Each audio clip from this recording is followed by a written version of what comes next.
Gaiola de Faraday.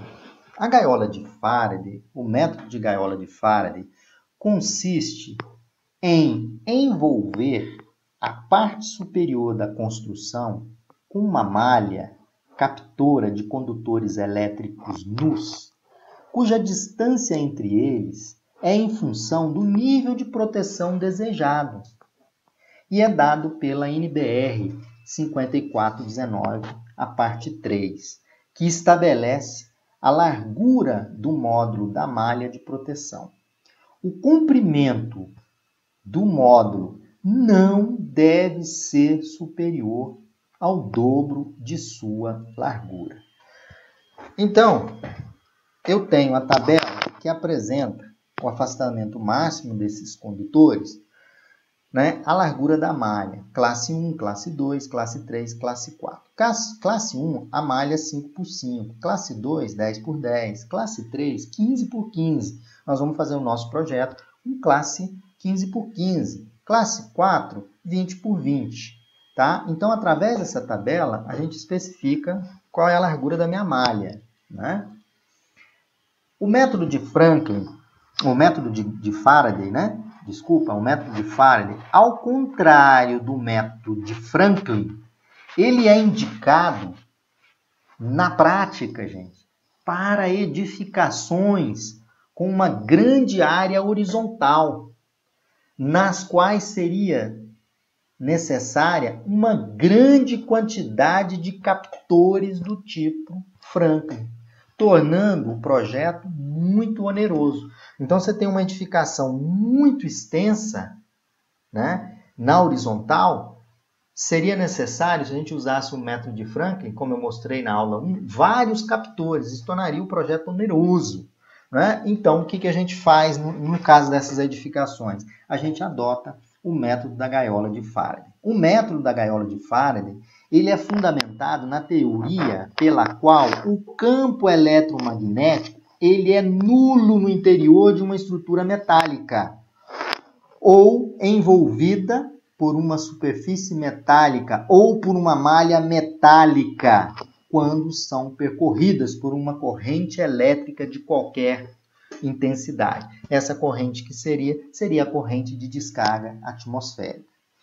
A maior proteção que se pode ter utilizando o método de Faraday é construir uma estrutura e envolvê-la completamente com uma superfície metálica, o que obviamente não é uma solução aplicável, né? Então, a maior proteção que se tem é envolver a estrutura a ser construída por uma estrutura metálica. Obviamente não é uma solução aplicável, mas existem estruturas metálicas que formam uma gaiola de Faraday ideal, né?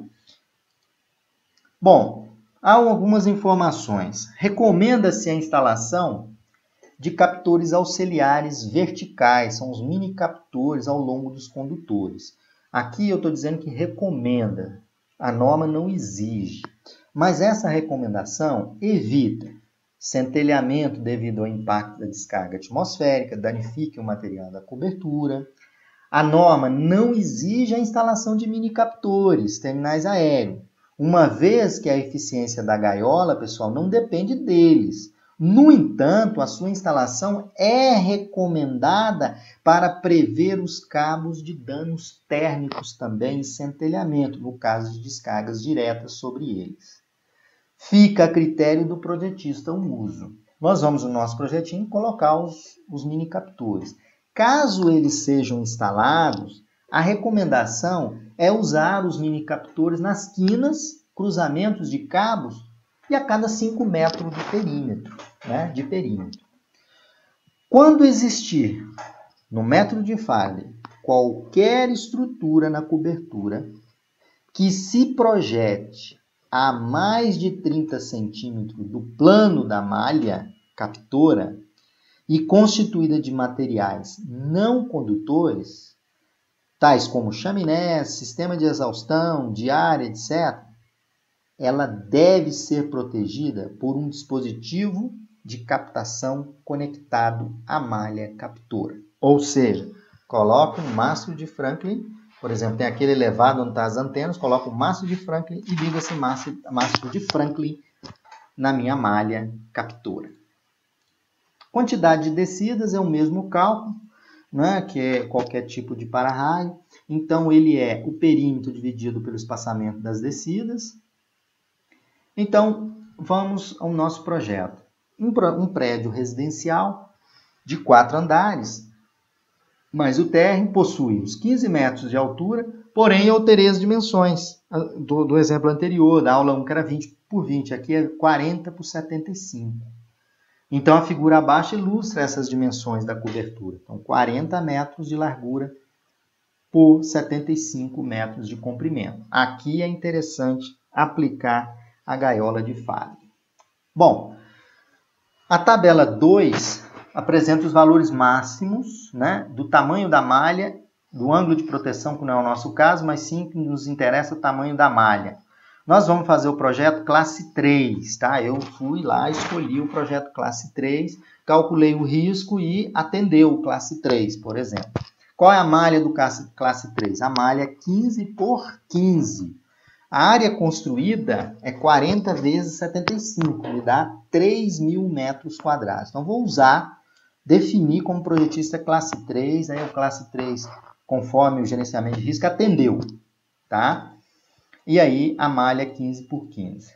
Bom, agora é importante calcular o número de condutores da minha malha captora. Para calcular o número de condutores da malha captora, eu vou pegar na direção, aqui ó, na direção da menor dimensão da construção, segunda figura abaixo, os condutores de malha captora é dado por. Então, eu vou pegar o maior comprimento, o comprimento 75, vou dividir por 15, conforme foi pegado na tabela, 15 por 15. O resultado, vou somar mais 1. Sempre vocês somam 1 a mais. 75 dividido por 15, eu vou ter 75 dividido por 15, vai dar 5. Mais 1, 6. Eu vou colocar sempre um condutor a mais. Então, na direção da menor dimensão, eu vou ter 6 condutores. Na direção da maior dimensão da construção, qual é da menor para maior? É 40 dividido por 15. Vai me dar 2,66. Vou somar mais 1. Vai dar 3,66, 4 condutores. Então, vocês sempre somam mais 1, né? Para facilitar os cálculos, né? E colocar uma malha, um condutor de malha a mais. Então, eu vou ter na direção da menor 6 condutores, na direção da maior 4 condutores. Aí, é dessa forma que eu vou construir. Então, quantos condutores eu tenho na direção da menor? Eu tenho. Na direção da maior, eu tenho 4 condutores, né? E na direção da maior, eu tenho 6. Então, veja bem. 1, 2, 3, 4, 5, 6. E na direção da menor, eu tenho 1, 2, 3, 4. Né? Então, veja, 1, 2, 3, 4 e depois 1, 2, 3, 4, 5, 6 condutores. Formei a minha malha. Minha malha é classe 3, 15 por 15. Correto? Então, sempre soma mais 1, tanto na direção da menor dimensão, quanto na direção da maior dimensão. 40 por 15, 75 por 15. Soma mais 1. Vamos ter 1, 2, 3, 4 e 1, 2, 3, 4, 5 na direção da menor e na direção da maior são 4. Número de descidas é só a gente calcular o perímetro, que é 40 vezes 2 mais 75 vezes 2, que vai dar 230, dividido pelo espaçamento. Conforme a tabela, esse espaçamento é 15. Né? O espaçamento é 15, o espaçamento é 15 conforme essa tabela aqui, pessoal. Tá? Então, eu peguei o perímetro e dividi por 15, deu 15,3. Então, posso colocar 15 descidas e uma malha com, na direção do menor dimensão, 6 condutores. Na direção da maior dimensão, 4 condutores.